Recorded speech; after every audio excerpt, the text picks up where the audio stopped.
रणनीती टाइम्स मध्ये आपलं सर्वांचं स्वागत आहे। सोलापूर जिल्ह्याचे नूतन पालकमंत्री जयकुमार गोरे यांच्या स्वागताचे बॅनर हटवताना पोलिसांनी भाजप कार्यकर्त्यांमध्ये गोंधळ झाला।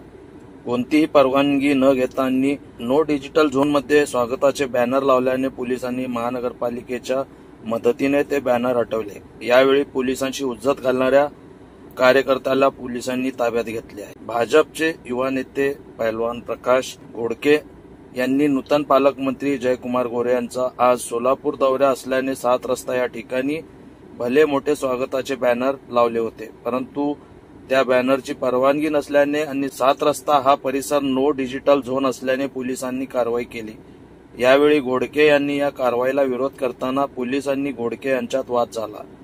घोडके यांनी पोलिसांच्या कारवाईत हस्तक्षेप केल्याने पोलिसांनी शेवटी त्या कार्यकर्त्याला ताब्यात घेऊन सदर बाजार पोलीस ठाण्याकडे रवाना झाले।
आपल्या शहरातील ताज्या घडामोडी पाहण्यासाठी रणनीती टाइम्सला सबस्क्राइब करा आणि बेल बटन प्रेस करा, लाईक आणि शेअर करा।